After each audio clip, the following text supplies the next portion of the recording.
Chipote, telemi, teleflan. Andoi kachara anduke tahase. Temi, depote, telemi, tibifó. Ai plovossi chemi nahase. Eu abro aquela porta. Andaka chopri hasia chomiha.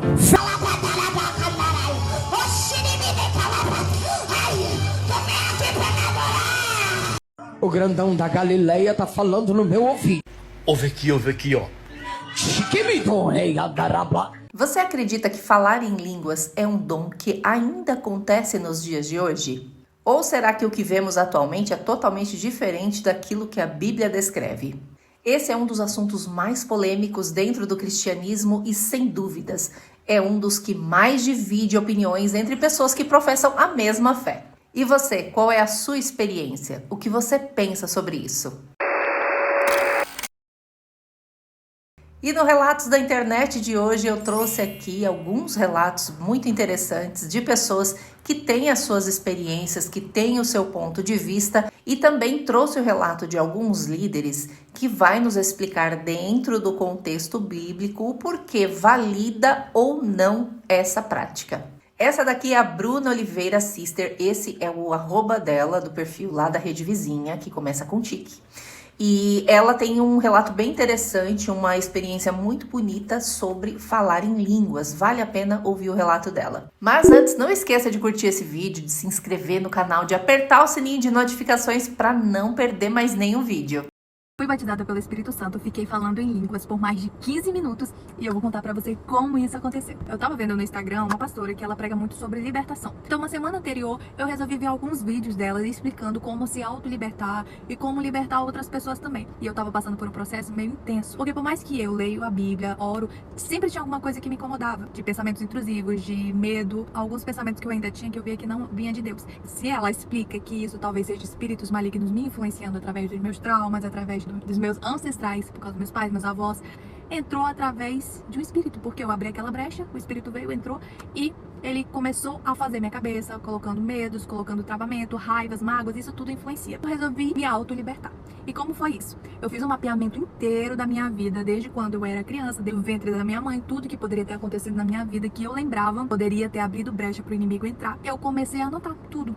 E aí ela fala que nós devemos, primeiro, anular qualquer obra de macumbaria, qualquer obra do ocultismo, bruxaria, etc. A gente também começa a anular as maldições hereditárias de 10 anos, ela fala, a primeira, da quarta, até a 10ª geração. Aí eu fui anulando, eu sozinha orando e pedindo pra Deus me libertar e tal. E além de anular, eu tenho que pedir perdão, liberar perdão e abençoar as pessoas que um dia me magoaram. Eu fiz também esse processo. Depois que eu fiz esse processo, eu entrei no meu quarto, eu tava com uma vontade enorme de chorar e a minha língua parece que ela tava querendo enrolar. E eu não entendia, porque eu disse, gente, por que minha língua tá enrolando? Eu vou entrar no meu quarto, vou ficar sozinha e eu vou começar a chorar, eu vou começar a falar com Deus. Quando eu me deitei, eu comecei a orar, a minha língua enrolou. Eu comecei a falar uma língua estranha, literalmente. Eu não sei se parecia árabe, não vou mentir. Eu cheguei a gravar um vídeo. Eu falei, eu preciso gravar porque eu quero entender o que eu tô falando, porque eu não tô entendendo o que eu tô falando. E quando eu pedi pra Deus que eu gostaria de ser batizado pelo Espírito Santo, eu falei pra ele que eu queria falar em línguas, mas que eu não falasse por mim. Que o Espírito Santo mesmo falasse por mim. Que eu não fosse eu ficar mexendo, não. Que algo falasse por mim. E aconteceu. O Espírito Santo falou completamente por mim, eu não entendi nada e eu fiquei falando durante uns 15, 20 minutos, eu gravei. No final ele ainda fez eu cantar, um trechinho ficou feio.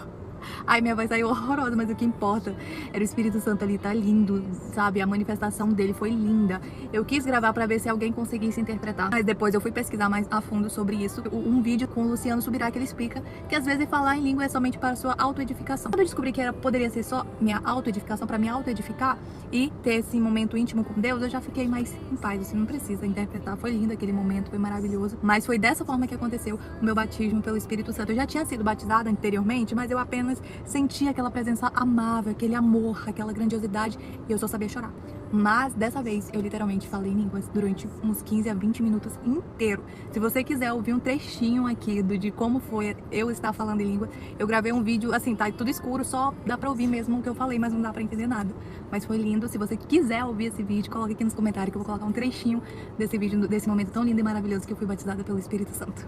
Nossa, muito interessante o relato dela, né? Essa daqui é a Isadora Bernardo, o perfil dela é a Ateísa. Ela já frequentou a igreja evangélica, hoje ela se diz ateia e ela tem uma experiência negativa dentro da igreja, por isso que ela acabou saindo, né? Não exatamente por causa desse problema, mas por causa de todo um contexto. Infelizmente, ela acabou perdendo a sua fé. E ela conta do momento em que ela estava na igreja e ela foi forçada, segundo o que ela diz, a falar em línguas, sendo que não era algo que saía do coração dela. O dia que o pastor tentou me fazer falar em línguas à força e eu nunca mais acreditei nessa palhaçada de falar em línguas. Pra quem não sabe, eu sou ateia, né? Sou ateísta, falo sobre isso aqui, mas eu fui muitos anos na minha vida cristã, fui do meio protestante, do evangélico mesmo, aquela coisa do neopentecostal. Nessa época eu estava num meio mais pentecostal, que tinha muito essa coisa de orar em línguas. Falar línguas estranhas, falar coisas que ninguém entende, mas que pra eles é espiritual. Tinha muito isso. E isso, de certa forma, nessa congregação, demonstrava o quão espiritual e quão próximo de Deus você era, enfim. Aí tinha algumas poucas pessoas que não falavam, a maioria dessa congregação falava. Algumas poucas pessoas, como por exemplo eu, na época, com os meus, sei lá, 14, 13 anos, não falava. Outros jovens falavam, eu era a única que não falava. O pastor pegou eu e mais uma outra menina, não lembro na verdade quem que tava nessa hora, não era pastor, tá gente? Era uma pessoa convidada, muito querida na igreja, um cara que já tava, enfim, muitos anos na igreja. Ele chamou eu e mais um grupinho que também não falava em línguas pra orar. Ai, gente, não dá. E aí, não, esse dia, nossa, essa Isadora do Velho Testamento, gente, teria amado conhecer eu, porque, juro, algumas coisas que eu penso hoje nasceram em mim naquele dia. Ele levou a gente pra uma rodinha de oração. E ele começou a falar, Senhor, essas meninas, não lembro se eram essas meninas, não lembro quem tava. Ai, elas estão aqui porque elas querem falar em línguas, que não sei o que não sei o que lá. E daí ele falou que a gente tinha que, tipo, deixar a boca solta, assim. Seja lá o que isso significa. E aí eu fiquei assim, e daí eu lembro que eu tava, tipo, segurando a mão, né, porque era uma rodinha, daí eu fiquei assim, daí eu olhei pras meninas que estavam participando, tipo, será que elas... tipo, estão pensando a mesma coisa que eu. Pra mim era um absurdo na época, e olha que eu acreditava em falação em línguas, né? Eu acreditava que realmente, enfim, tinha algo espiritual naquilo, daí eu fiquei...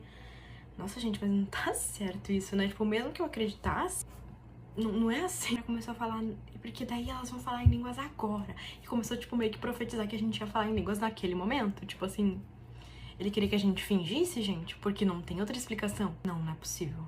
Tipo, não é possível. Tipo, se eu falar agora, vai ser um fingimento, uma forçação de barra. Por mais que eu ache, sim, que a maioria não que esteja fingindo, propriamente dito, mas imitando sons de outras pessoas, acreditando que isso é algo externo. Mas, na verdade, é a pessoa mesmo que tá fazendo. Enfim, se eu quisesse ter falado em línguas, eu falaria, tranquilamente. Porque eu já tava tão habituada a escutar outras pessoas falando, que eu pensei, não, eu sei exatamente as palavras que eles usam, os fonemas, como soa, né, a forma que eles falam. Eu poderia muito bem imitar. Mas eu vou fingir? E o fato de que eu era tão consciente sobre o fato de, mano, eu não vou fingir, e eu era uma das poucas que não falava, me leva muito a pensar. Essas pessoas estão fingindo? Eu acredito que, cara, algumas pessoas podem sim fingir, mas eu não acredito que todo mundo finja, né? Eu já falei várias vezes aqui, tanto pra incorporação, outros tipos de experiências espirituais em outras religiões e também no meio evangélico, eu acredito que não necessariamente a pessoa está fingindo, ativamente falando, não, eu vou fingir aqui que eu tô falando. Mas às vezes ela acredita que ela tá, porque essa coisa que a gente interpreta como espiritual podem ser várias coisas, emoções, enfim. E aí você interpreta uma emoção e uma vontade de repetir aquelas palavras como algo espiritual. Não necessariamente você tá fingindo conscientemente para enganar as outras pessoas e parecer mais espiritual, mas você está repetindo coisas que as pessoas falaram, acreditando que isso é espiritual. Aí eu peguei, o que aconteceu, né? Eu peguei e saí da rodinha, eu larguei a mão, falei, ai, tô passando mal, dor de barriga, caganeira, alguma coisa. Peguei, saí e falei, desculpa, não é assim que funciona. Eu dei um lacricismo, cara. Essa forçação de barra é muito complicada, né? Em qualquer contexto. Se você já passou por alguma coisa parecida, conta aqui pra gente nos comentários. Eu não sei quem é essa mulher, mas o relato dela está no perfil 1 minuto _ para Jesus. Eu vou deixar o @ de todos aqui na descrição, tá? E ela teve uma experiência muito interessante que bate com algumas visões relacionadas a essa questão do dom de falar em línguas. Ela estava numa pregação, o pregador, pelo que eu entendi, estava falando numa língua em que não era a língua dela e ela compreendeu tudo o que ele estava dizendo. Vamos ouvi-la. Esto es el don de lenguas. Entonces estaba escuchando la palabra y entiendo todo, el español, el francés, y sin saberlo entiendo todo. ¿De dónde eres tú? De Holanda. Que habla holandés. Holandés, sí. Pero ahora español también. Yo creo que sí. Con Dios todo es posible. Amém. Esse daqui é o Júlio, o perfil dele é o Riba Hells e o perfil dele é direcionado para estudos bíblicos. E o ponto de vista dele é bem interessante. Vamos ouvi-lo. Acredite se quiser, mas falar em outras línguas não é falar a língua dos anjos. Se você ainda tem dúvidas sobre Atos capítulo 2 e sobre o que realmente aconteceu ali, então assiste esse vídeo até o final. Mas antes, para quem não me conhece, meu nome é Júlio Ribeiro, sou professor de interpretação bíblica e pregação. Quer conhecer melhor a tua Bíblia? Já pode seguir o nosso perfil. O episódio de Atos capítulo 2 é mega famoso e dispensa apresentações. O texto diz que quando o dia de Pentecostes se cumpriu, estavam todos reunidos no mesmo lugar. E então veio um som, como um som de um vento impetuoso que encheu toda a casa. E foram vistas línguas repartidas como de fogo, pousando sobre a cabeça de cada um deles. E todos foram cheios do Espírito Santo e começaram a falar em outras línguas. A grande questão é que muita gente acha que eles começaram a falar a língua dos anjos, mas isso não tem nada a ver. A expressão falar a língua dos anjos aparece na primeira carta de Paulo aos Coríntios em outro contexto. Escrevendo para a igreja de Corinto, Paulo usa uma hipérbole, uma figura de linguagem para ressaltar a superioridade do amor. Ele diz, ainda que eu falasse a língua dos homens e dos anjos, se eu não tivesse amor, eu nada seria. Ou seja, o ponto de Paulo ali não é explicar que existe uma língua de anjos. Ele está simplesmente ressaltando que o amor está acima dos dons. Dito isso, a gente já pode entender melhor o que aconteceu em Atos 2. O capítulo diz que a cidade de Jerusalém estava cheia de estrangeiros, pessoas que falavam vários idiomas diferentes. E então aqueles discípulos cheios do Espírito Santo começaram a falar nos idiomas que esses estrangeiros entendiam. Trazendo para os dias de hoje, é como se um grupo simples de pessoas começasse a glorificar a Deus em alemão, italiano, francês, sueco, americano e por aí vai. Em Atos capítulo 2, as línguas eram idiomas. E eu não estou impondo a minha opinião, eu estou simplesmente com a Bíblia aberta, lendo o texto aqui na minha frente. No versículo 11 está escrito: todos nós temos ouvido em nossas próprias línguas falar das grandezas de Deus. Então vamos resolver esse mal-entendido? Uma leitura cuidadosa do texto mostra que as línguas de Atos capítulo 2 eram idiomas. E quando o apóstolo Paulo fala sobre língua de anjos na primeira carta aos Coríntios capítulo 13, o ponto dele não é provar que essas línguas existem, é ressaltar a superioridade do amor. Essa daqui é a Laura, o perfil dela é Laubarg e no perfil dela lá da outra rede social, da rede vizinha, que começa com tique, ela também faz estudos bíblicos, reflexões sobre a Bíblia, mas o ponto de vista dela é bem diferente do anterior. Oração em línguas. Eu tenho muita coisa para falar sobre esse assunto, então se tiver parte 2, vocês não me culpem. Não me culpem porque é um assunto extenso, sabe? Como começou a oração em línguas? Atos 2, eu acredito que você já saiba disso. Os apóstolos estavam todos reunidos no mesmo lugar até acontecer exatamente o que João Batista já falava que ia acontecer. Enquanto ele batizava com água, o Espírito Santo viria e batizaria com fogo. Só que naturalmente, através da história, os homens foram se deixando levar pelos seus próprios ídolos, pelos seus próprios interesses. E muitos cristãos já não sabiam mais o que é a linguagem do céu. E como sempre, o inimigo veio para entrar, intervir e bagunçar um pouco. Então, em 1906, William Seymour liderou um movimento de avivamento lá na Rua Azusa, em Los Angeles. Ele pregava fortemente sobre o batismo com o Espírito Santo e a linguagem do céu, o falar em línguas. E então as pessoas começaram a experimentar esse movimento do Espírito Santo através das pessoas. E pessoas do mundo inteiro eram curadas, libertas e salvas. E uma coisa que a gente precisa entender é: o inimigo, ele só distorce aquilo que nos traz poder. Ele não distorce, ele não perverte aquilo que não nos transforma. Agora tem duas coisas que são muito importantes para a igreja: Espírito Santo e unidade. E essas são as duas coisas que ele continua querendo tirar de nós. E daí vem aquela velha ideia de que só recebe o Espírito Santo quem recebe o dom de línguas. Porque realmente, o dom de línguas, ele é um sinal, uma evidência visível, mas ela não é a única. Então alguns até iniciaram a ideia de que só se batiza com água quando a pessoa já é batizada com o Espírito Santo, sendo que na Bíblia foi o contrário. Então, ao invés disso ser uma experiência, que ela de fato é, ela teve que se tornar somente uma evidência. Então, os homens começaram com seus olhos e ouvidos a julgar quem tem o Espírito Santo ou não. Finalizando a aula de história, a gente precisa entender aqui a oração em línguas é uma das nossas maiores armas espirituais. Mas antes de continuar, eu gostaria aqui de pedir perdão em nome de qualquer pessoa, qualquer cristão, que um dia te fez pensar que a oração em línguas é uma exigência ao invés de um desejo. Porque realmente oração em línguas não é uma exigência para você ser salvo. Também não é uma exigência para você ser usado por Deus. Mas deveria ser um desejo, um tempero a mais, porque muitos de nós, na nossa caminhada cristã, temos a possibilidade de andar num outro patamar, num outro nível de poder. Mas nós preferimos colocar a nossa roupa, o nosso chinelinho e ir buscar no terreno. Falar em línguas espirituais é algo que já está pago por todos nós, a todos que creem. Mas o que eu preciso fazer para ter isso? Acessar. Primeiro ponto, oração em línguas é bíblico, sim. Oração em línguas não é um dos 9 dons espirituais. Existe o dom e existe o falar em línguas. O dom necessita de interpretação. O falar em línguas, não.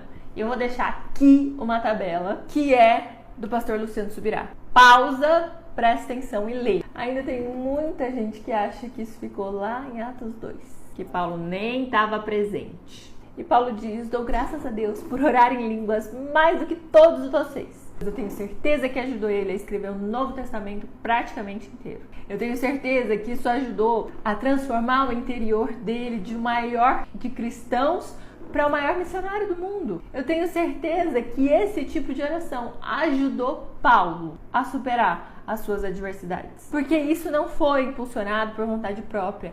Paulo sozinho não teria capacidade de fazer tudo isso. Porque não tem como a gente viver uma vida empoderada sem o agir do Espírito Santo. E a nossa maior arma para vencer as tentações e as investidas do inimigo é, sim, oração em línguas.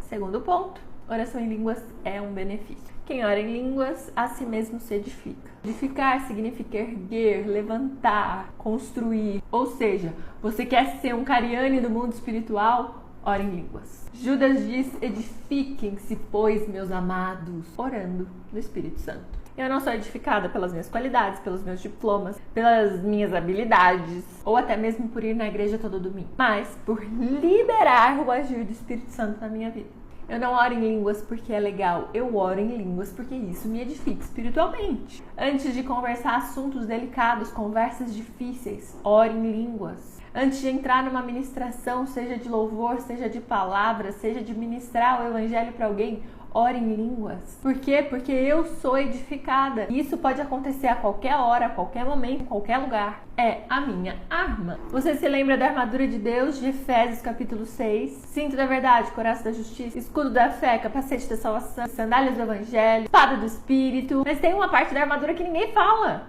Efésios 6:17 diz: tomai também o capacete da salvação e a espada do Espírito, que é a palavra de Deus. 18. Orem no Espírito, em todas as ocasiões, com toda oração e súplica.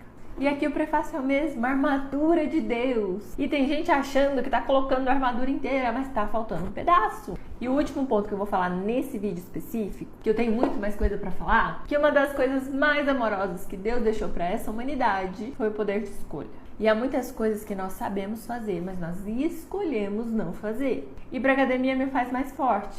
Nem sempre eu quero fazer. Comer saudável me faz mais forte. Nem sempre eu faço. Ler a palavra me faz mais forte. E aí? E Deus não vai violar minhas escolhas. Assim como eu não preciso de um carro para ir para Maragogi, por exemplo.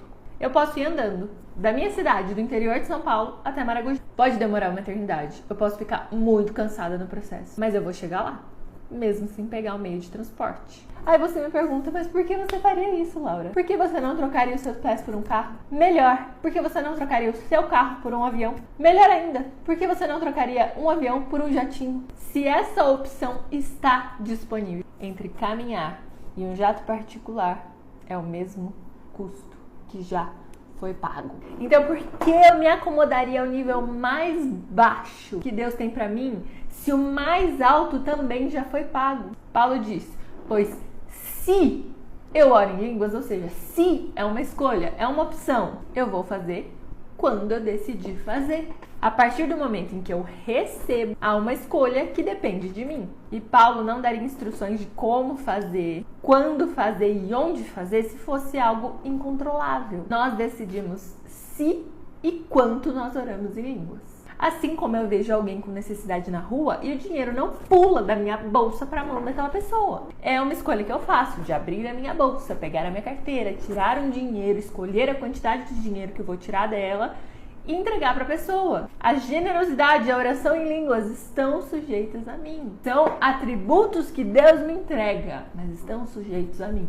E por que eu digo isso? Porque é uma arma que você tem embainhada e que você precisa usar, mas só você pode tirar essa arma da bainha. O dom de línguas dos pentecostais é falso. Em Atos 2 fica claro que o dom de línguas era uma capacidade sobrenatural para falar idiomas sem que a pessoa houvesse estudado. Judeus de todas as nações, ao verem os discípulos falando em línguas, disseram: não são galileus e como os ouvimos falar em nossas próprias línguas maternas? A minha língua materna é o português. A deles somos partos, medos, elamitas, habitantes da Mesopotâmia, Judeia.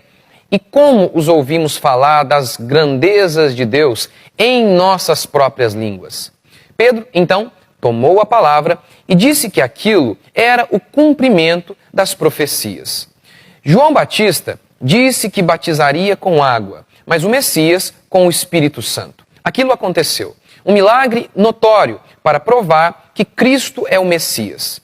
Pois bem, quando você prova que Atos 2 fala sobre idiomas, pentecostais citam de maneira isolada 1 Coríntios 14, 2. Pois quem fala em línguas fala a Deus, porque ninguém o entende. Para dizer que existem dois tipos de dons, o de Atos 2, idiomas, e o de 1 Coríntios 14, língua dos anjos. Nenhum apóstolo mencionou a existência de dois tipos de dons. Pelo contrário, quando o Espírito Santo desceu sobre os gentios na casa de Cornélio, Pedro disse que o mesmo que havia acontecido com eles em Atos 2, no dia de Pentecostes, repetiu-se com esses gentios. Mas, se você pegar este versículo de 1 Coríntios 14, 2 de maneira isolada, pode parecer mesmo que ele dê base para a dita línguas dos anjos. Mas, se você pegar qualquer passagem da Bíblia de maneira isolada, inúmeras heresias surgirão. Vejamos o contexto de 1 Coríntios 14. Paulo está repreendendo os cristãos por se portarem como crianças ao utilizarem o dom de línguas de maneira inadequada. No versículo 20 do mesmo capítulo ele diz: o dom de línguas é um sinal para os incrédulos. Isso concorda com Atos 2, pois quando os judeus viram o sinal, Pedro pregou e 3.000 pessoas se converteram. Mas os coríntios estavam falando em línguas estrangeiras com seus compatriotas que não entendiam nada. Dessa maneira, eles estavam falando somente a Deus e não aos homens. Aí, Paulo diz que preferiria falar 2 palavras com entendimento, ou seja, no idioma que as pessoas entendiam, do que 10.000 numa língua estranha aos seus compatriotas. Portanto, o significado de 1 Coríntios 14, 2 e todo o capítulo é: quem fala em uma língua estrangeira aos seus compatriotas está falando somente a Deus, visto que eles não entendem. Isso é criancice. Falem no idioma de vocês e se lembrem que o dom de línguas é um sinal para os incrédulos. Mas, se existem 2 tipos de dons, por que vemos entre os pentecostais apenas a língua dos anjos? Por que apenas a capacidade para falar outros idiomas sumiu, enquanto que uma língua que ninguém entende continua acontecendo? Além disso, Paulo diz que o dom de línguas era um sinal para os incrédulos. Qual o sinal para o incrédulo ao entrar num culto e ver homens falando xarabacanta, labalaia e sons desconexos e sem sentido, senão o sinal de que estamos todos loucos? E tem mais. Para ser sinal, tem que ser um milagre que possa ser comprovado. Por exemplo, os sinais que Jesus fez eram uma prova de que ele era o Messias. Quando as pessoas olharam para o cego de nascença que fora curado por Jesus, rapidamente podiam identificar que aquilo era um milagre. Se uma pessoa que você conhece, que só fala português, começa, do nada, a falar outro idioma, em russo, por exemplo, sem ter estudado, isso é um sinal, um milagre e pode ser provado. Como aconteceu em Atos. As línguas foram a isca para que Pedro pudesse pregar e ver 3.000 pessoas se convertendo. Mas se alguém fala num idioma que não existe na Terra, isso não pode ser um sinal, pois ninguém pode provar que aquilo é verdadeiro. Ou seja, tanto quem fala como quem diz que tem a interpretação podem estar mentindo. Desse modo, você precisa crer no escuro. O meu raciocínio, com base no que Paulo diz sobre o dom de língua ser um sinal, é baseado num silogismo simples. Primeiro, o dom de línguas é um sinal. Segundo, um sinal precisa ser verificável. Terceiro, logo, o dom de línguas pentecostais é falso, já que não pode ser verificado. Mas e você? Conta aqui pra gente nos comentários qual é a sua opinião em relação ao dom de línguas. Você fala? Você tem esse dom? Esse dom te edifica? Ou você entende de um jeito diferente? Nós vamos adorar ler o seu comentário, saber sobre a sua experiência, porque a experiência das outras pessoas sempre vão também agregar nos nossos conhecimentos. Eu espero que você tenha gostado desse vídeo. Não esqueça de curtir esse vídeo, de se inscrever no canal, de apertar o sininho de notificações e eu te vejo no próximo vídeo.